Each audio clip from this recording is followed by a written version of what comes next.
जय हिंद दोस्तों, एक बार फिर से आप सबका स्वागत है आपके अपने यूट्यूब चैनल एवन का। जैसा कि साथियों, नेवी का या जो एसएसआर का एग्जाम है वो फिलहाल छूट चुका। अभी हम लोग एग्जाम सेंटर के पास खड़े हैं और अभी कैंडिडेट से बातचीत करेंगे कि आज के एग्जाम का क्या लेवल रहा, कौन कौन से डॉक्यूमेंट्स लग रहे हैं, क्या क्या मतलब जो भी आपकी क्वेरी आप कमेंट बॉक्स में हमसे पूछ सकते हैं।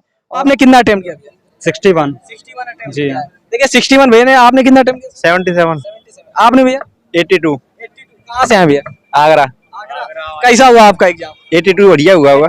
अच्छा, तो कैंडिडेट्स कह रहे हैं कि मैथ्स काफी हार्ड थी, तो आपको क्या लगा? 82 की इजी होगा मैथ तो सबके लिए हार्ड तो ही होता है। वाह, देखिए इनके लिए देखिए कुछ कैंडिडेट्स जिनकी प्रैक्टिस अच्छी है उनको टफ लग रहा है, किनको नहीं लग रहा है, तो वो उनके माइंड पर डिपेंड करता है। अच्छा, तो जीएस की ना पता फिर कहाँ से आई है नहीं पता भाई। एयरफोर्स तैयारी करी मैंने तो जीएस बढ़िया तो नहीं आई चक्कर। चलिए देखो, एयरफोर्स की एक्स की क्यों? एक्स ग्रुप की। तो चलिए, अच्छा जैसा कि बात करें सिनोनिम्स वगैरह एंटोनिम्स कोई पूछा गया यहाँ? चार पूछे थे। चार चार दो सैनो दो एंटो। अच्छा, इरर आया था कि नहीं? इधर आया था सर। प्रीपोजिशन से प्रीपोजिशन किससे पूछ रहा है? नाउन, प्रोनाउन, एडजेक्टिव किससे पूछ रहा है? प्रोनाउन था। एक क्वेश्चन दिया रखा था उसमें से दे रखा है, ये एक दे रखा है रिफ्लेक्सिव प्रोनाउन है या ऐसे प्रोनाउन दे रखे, उसमें से कौन सा प्रोनाउन है ये देखना था हमको। क्वेश्चन टैग्स थे दो क्वेश्चन। हाँ। देखो क्वेश्चन टैग्स अभी दो क्वेश्चन। अच्छा, डायरेक्ट इनडायरेक्ट कैसा पूछा जा रहा है, मतलब हार्ड या इजी? नॉर्मल था। पंचुएशन से दो क्वेश्चन। पंचुएशन देखिए पंचुएशन से भी दो क्वेश्चन आ रहे। जम्बल वर्ड वगैरह देखने को मिला? जम्बल नहीं था ना, पी क्यू आर एस भी नहीं था और नहीं नहीं वो नहीं क्लोज टेस्ट भी नहीं था। वन वर्ड किसका पूछा गया? वन वर्ड वन वर्ड याद है कुछ पूछा गया हो? एक कटेन का साथ वो पूछा गया था, कटेन से रिलेटेड। फ्रेजल पूछी गई? कटेन कटिन का पूछा गया था। अच्छा, एक ही आई थी। साइनोनिम्स बता दीजिए, कोई पूछा? स्टिफ एमबीबीएस का सिनोनिम पूछा था। इंसेट का पूछा था। इंसेंट में लगातार होता है। डिक्टो क्वेश्चन एग्जाम सेंटर से आपको मिल रहा है लगभग इंग्लिश का। नॉन स्टॉप हाँ लगातार इंसेट में लगातार होता है। और एक स्टिफ का था एक जैसा कि इंग्लिश में से 25 में से अगर एक प्रॉब्लम के साथ प्रीपोजिशन था, अगर इंग्लिश में आपका भी था? मेरा अभी नहीं हुआ। अच्छा, जैसे भैया बात करते हैं कि जैसे एक बार इंग्लिश में क्वेश्चन करने जाए 25 क्वेश्चन, तो इंग्लिश में कितने एक बार में अटेम्प्ट कर पा रहे हैं? मैं तो 80 से 19 ऐसे अटेम्प्ट किया। 19 आराम से अटेम्प्ट। टाइम तो नहीं कम पड़ रहा है इंग्लिश के लिए तो मानो इंग्लिश तो 7-8 मिनट में हो जाएगी पूरी। 7-8 मिनट, क्योंकि उसमें ज्यादा लेंथी क्वेश्चन नहीं। जैसा कि टाइम की तो नहीं कमी पड़ रही है काफी। पैसे भी नहीं था। पैसे भी नहीं था। डॉक्यूमेंट से रिलेटेड क्या अंदर मतलब कोई सिस्टम वगैरह अच्छे से चल रहा है कि नहीं? वो तो सब सिस्टम बढ़िया चल रहा है। जैसे जानते हैं डिफेंस का एग्जाम है तो सिस्टम से रिलेटेड कोई दिक्कत नहीं है। अच्छा, फिजिक्स में से क्या मोजले का नियम? यस। अच्छा, गॉस वगैरह से कोई क्वेश्चन ही नहीं था क्या? इलेक्ट्रिसिटी, ग्राफ से दो क्वेश्चन क्या पूछा गया? टर्मिनल पे बनता है, ग्राफ भी आया था एक। अच्छा, ओम के नियम वगैरह से कोई? टर्मिनल बेग तो बेग होगा बेवंतर। अच्छा, जैसा कि बात करें तो फिजिक्स में से मॉडर्न फिजिक्स काफी लोग कह रहे हैं कि ज्यादा पूछेंगे, तो आप मॉडर्न फिजिक्स का बोर्ड का नियम था देखो 13.69 को मानता था। विद्युत चुंबकीय तरंग। अच्छा, जैसे सचिन का था ये, सचिन का एक ये सचिन का था। अच्छा, जैसा कि भैया जो अभी जाने वाले आपके साथी उनके लिए क्या बताएं, फिजिक्स में से किन टॉपिक्स ज्यादा पढ़े लगभग, क्योंकि ज्यादा मॉडर्न हिस्ट्री से आ रहा है? नहीं आ रहे हैं। और ग्रेविटेशन से क्वेश्चन आया था। ग्रेविटेशन से आया था, हीट से आया था और डायमेंशन नहीं थी और मात्रक पूछा था। और फोकस दूरी वाला एक फॉर्मूला लगा था 1/a बराबर 1/v बस 1/u, उससे एक क्वेश्चन था। वही एक डायमेंशन से क्या कोई बीमा वगैरह पूछी? बीमा नहीं थी, कोई मात्रक पूछा गया था। अच्छा, कोई जी वगैरह का? गतिज ऊर्जा का सूत्र पूछा गया था अंतर के पदों में। अच्छा, कोई पलायन वेग वगैरह क्वेश्चन? पलायन वेग से नहीं था। पलायन वेग गुरुत्वाकर्षण का था नहीं, सिस्टम से था। एक क्वेश्चन था तो ग्रेविटी का। देखिए अर्धचालक, एनपीएन वगैरह से, ट्रांजिस्टर वगैरह से चालक से नहीं। अच्छा, थर्मोडायनेमिक्स गैल्वेनोमीटर थर्मोडायनेमिक्स से कोई ऊष्मागतिकी के नियम वगैरह आता था। ऊष्मागतिकी के नियम कहाँ थे? रिलेटेड एंट्रोपी से देखिए क्वेश्चन आ रहे हैं लगभग। देखिए बिल्कुल डिक्टो क्वेश्चन एग्जाम सेंटर से मिल रहे हैं, एकदम बिल्कुल अंदर से एकदम क्वेश्चन निकाले जा रहे हैं। अच्छा, न्यूमेरिकल कहाँ से ज्यादा पूछ रहा है? न्यूमेरिकल तुम्हारे सेकंड वाले की थे। न्यूमेरिकल हाँ, फिजिक्स सेकंड जो होती है उसमें से ज्यादा क्वेश्चन उसी में से पूछे जा रहे हैं लगभग। संधारित्र वगैरह ऊर्जा पूछती है ना उसमें, वोल्टेज था वही वाला को। घर्षण से एक क्वेश्चन था। न्यूमेरिकल था सर था जो नीचे स्लाइड होती है ना, जब जी वाला फॉर्मूला लगता है उससे था। क्या हो गई लिफ्ट वगैरह वाला क्वेश्चन मिला गया? लिफ्ट से नहीं था, लाइट से था। उसकी प्रतिभा में पूछा गया था। हाँ, कहाँ पर बनता है वो दे रखा होगा। देखिए क्या सूत्र लगाना था उसमें। कोई ह्यूमन आई वगैरह से कोई क्वेश्चन आया, क्वेश्चन नहीं था। परिमाण वगैरह, वेग परिवर्तन, वेलोसिटी वगैरह से नहीं तो नहीं आया। देखिए फिजिक्स का लगभग ओवरऑल पोस्ट मार्टन हो चुका है एकदम पूरा, लगभग अंदर से भी पूरे क्वेश्चन आप लोगों को मिल चुके हैं। इसमें उसकी त्रिज्या होती है, वो सिकुड़ जाती है तो गुरुत्वाकर्षण तुरंत के क्या 4G हो जाता है। देखिए बिल्कुल फिजिक्स। अच्छा भैया आप लोग मैथ्स की बात करते हैं तो द्रव्य नियत रहा रहा था उसमें, द्रव्य नियत नहीं था। हाँ तो उससे नहीं होगा वो, तो जी प्रोपोर्शनल आ रही है तो द्रव्य नियत ना दे रहा को क्या दे रहा है।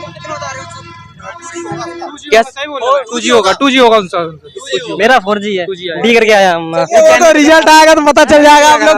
मैंने करके देख लिया, द्रव्य नियत ना उसमें, तो 2G होगा उसका, 2G राइट। ऑप्शन डी है, 4G आंसर है, ये जानते हैं। चलिए कोई बात नहीं। तिवारी सर की फिजिक्स से, तिवारी सर की फिजिक्स। काकादेव, हाँ जी सर, जी सर। देखिए तिवारी सर से काकादेव पढ़ते हैं और काफी नाम हाँ काकादेव पढ़ाते हैं ना। हाँ, तो क्या फिजिक्स का उनका पढ़ाया हुआ मिला? बिल्कुल मिला उनको। फिजिक्स में से तिवारी सर काकादेव से पढ़ते हैं और इनका कहना है कि लगभग जो क्वेश्चन बताए गए थे लगभग उसी हिसाब से मिले। के बराबर क्यूबी से आया था क्वेश्चन, के बराबर क्यूबी क्यूबी फॉर्मूला नहीं है, गति जो दी थी। और हाँ देखिए लगभग जो न्यूमेरिकल था, एक सीट लाइन फॉर्मूला पूछ लिया था। आपने फिजिक्स में कितना अटेम्प्ट किया? सर फिजिक्स में ध्यान नहीं है, लेकिन अटेम्प्ट काफी किया। 25 में से कितने किए होंगे? ध्यान है 20 तो करिए होंगे। देखिए जो क्या कॉन्फिडेंस है, 20 क्वेश्चन लगभग करके आए हुए हैं भैया। अच्छा मैथ्स की बात करें तो मैथ्स में से क्या लगा आपको? मैथ भी सही थी। अवकलन समाकलन से कितने समझ थे। साइन एक्स की पावर जो समाकलन नहीं होता इसका क्वेश्चन था। एक ई की पावर एक्स डी एक्स का यह समाकलन था। और वेक्टर से क्वेश्चन थे 2-3 तो। सदिश वगैरह क्वेश्चन था क्या? 2 क्वेश्चन थे, एक उसका त्रिभुज का क्षेत्रफल निकालने के लिए और घन का क्षेत्रफल आयतन निकालने के लिए 2 क्वेश्चन था इसे। एक क्वेश्चन आपको एग्जाम सेंटर से चाहे मैथ हो चाहे फिजिक्स को। हाँ आ जाओ। क्या मैथ्स में बताइए भैया। मैथ्स में पेपर 1 नंबर गया, काफी सरल पेपर था, बिल्कुल उड़ाने वाला पेपर था। कहाँ ऑनलाइन ऑफलाइन पढ़ते हैं? हम तो ऑनलाइन ही पढ़ते किससे पढ़ते थे? अब इंटर हो गया तो सब रटा हुआ है। किससे पढ़ते थे? मैं टीचर से पढ़ता था। अच्छा A1 क्लासेस से। अच्छा तो ये बताइए कि आज आपको क्या लगा, मतलब कि मैथ्स में से काफी लोग कह रहे हैं कि थोड़ा सा हार्ड था मैथ का लेवल, तो क्या लगा आपको? भैया मुझे तो सबसे सरल मैथ लगी है। मैथ सबसे सरल। जी। अच्छा तो टॉपिक्स बताइए, टॉपिक्स में से कहाँ से ज्यादा क्वेश्चन आ रहा है? टॉपिक में बताया तो इंटीग्रेशन के 1-2 क्वेश्चन थे और सेट थ्योरी के भी थे, मैट्रिक्स के भी थे 1-2 क्वेश्चन। मैट्रिक्स में से क्या ए स्क्वायर वाले कैसे क्वेश्चन था? एक मैट्रिक्स का था। जी सर। इनवर्स उल्टा बोला था ना, उल्टा करके के का मान पूछा। इन्वर्टिबल बोला था, इन्वर्स नहीं बोला था, इन्वर्टिबल बोला था। ए इनवर्स वगैरह वाला। हाँ, उसमें के का 1/mod ए वाले से एक क्वेश्चन आया हुआ था। नहीं बात कोटी नहीं था। करणी वगैरह, अवकल समीकरण अवकल समीकरण इंटीग्रेशन था पर जी एक ही पावर रूट एक्स का इंटीग्रेशन, रूट एक्स का इंटीग्रेशन पूछा गया था। देखिए मतलब फंक्शन से आए थे, लॉग से आए थे, एक्सप्रेशन पूछा था लॉग का और लिमिट का था 1-2 क्वेश्चन शायद लिमिट के थे। हाँ देखिए बिल्कुल क्वेश्चन पेपर अच्छा आ रहा है, आप लोग अच्छे से तैयारी कर। जीएस में बताइए, जीएस में से क्या लगा? जीएस में भी ठीक थे क्वेश्चन, बट मैंने ज्यादा अटेम्प्ट नहीं किए। ऐसे जीएस में 25 में मेरे 15 के आसपास मैंने। करंट अफेयर क्या ज्यादा पूछा है? लगभग 1-2 क्वेश्चन। करंट अफेयर नहीं, सब ऐसे जनरल नॉलेज क्वेश्चन था क्या? हाँ हिस्ट्री पे पूछा था पूछा गया था यार। और क्या बोलते हैं वो जियोग्राफी में पूछा गया था, नदियों के बारे में पूछा गया था और मतलब अपने। अच्छा कोई झील वगैरह, कोई जल प्रताप वगैरह? जी गैलेक्सी एक पूछी गई हुई थी। अच्छा तो अगर मैं बात करूं रीजनिंग के कितने क्वेश्चन थे? रीजनिंग के मैंने तो सिर्फ 1-2 क्वेश्चन देखे, 2-3 क्वेश्चन थे। एक सीरीज वाला था, एक ब्लड रिलेशन। ये खींची हुई यार। मैंने दोनों क्वेश्चन किए हुए हैं जिसमें से पहचान गए। अच्छा तो ये बताइए कि जैसे कि बात करें तो 5 क्वेश्चन जो थे रीजनिंग में, उनमें से किस टॉपिक से थे? मतलब सीरीज से थे और एक वो शब्द दिया होता है। हम पता पूरा क्वेश्चन बताया, 5-6 पूरा क्वेश्चन रेडी रखता। बताओ मैं तो फोटो खींचा। अरे फोटो खींच जाएगी यार, अभी खींच जाएगी। ब्लड रिलेशन था? हाँ बेटा ये क्वेश्चन था। जीएस में बताइए, जीएस में एक तो वो कोसी नदी वाला बिहार का शोक कैसे कहते हैं। कोसी नदी से। देखिए कोसी नदी बिहार से रिलेटेड, एक नदी से रिलेटेड एक प्रश्न आया हुआ था। उसके बाद एक उससे आया था कि ये बोलेगा खींच देते यार। अभी खींच जाएगी यार, फोटो खींच जाएगी, क्या है फोटो तो खींच जाएगी। वीडियो तो बनी रहा है। गलत के बनाए अंग्रेजी बनाए सब। चलिए चलिए चलिए भैया अभी बताएंगे, ठीक है। अच्छा तो अगर मैं लेवल की बात करूं तो बिल्कुल इंग्लिश सरल थी। बिल्कुल बिल्कुल इंग्लिश लगभग सभी लोग कह रहे हैं कि सरल आई थी, तो वैसे कोई दिक्कत की बात नहीं। आप लोग एग्जाम सेंटर आए तो डॉक्यूमेंट्स जो मैंने बता रखे हैं, स्टेप का एंटोनिम था, प्रेग्नेंट का वो सिनोनिम था, और एम्बिगुअस का था, और इंसेंस का था, और जिसने सिर्फ अपना इंटर भी ढंग से पढ़ा होगा ना, उसकी वर्दी कोई छीन नहीं क्या सकता। लगता है क्या कट ऑफ जा सकती है? कट ऑफ तो मुझे लग रहा है हाई जाएगी, क्योंकि पेपर सरल था। क्या लगता है आपको कितनी जा सकती है? I don't know. I don't know. भैया आप बता सकते हैं, अंदाजा बताइए, मतलब अपने विचार रखिए, कोई जरूरी नहीं जाने वाली। मे बी 55 प्लस मान कोई चांस नहीं 55 प्लस का। कितना जाएगा फिर? हाँ 45 तक रहेगा। 40 तक, लगभग 40-45 ठीक ठाक बता रहे हैं, जैसा कि हर बार की जाती है। हम लोग को पता नहीं कट ऑफ ठीक है, तो जैसा कि उसकी बात करें तो लेवल की बात करें तो लेवल इजी टू मॉडरेट था, ज्यादा हार्ड नहीं था। और अभी जैसा ही सेकंड शिफ्ट का एग्जाम छूटेगा उससे भी बातचीत करेंगे, क्या एग्जाम का लेवल रहा, फुल रिव्यू करेंगे फिलहाल इस शिफ्ट में। तब तक के लिए जय हिंद जय भारत।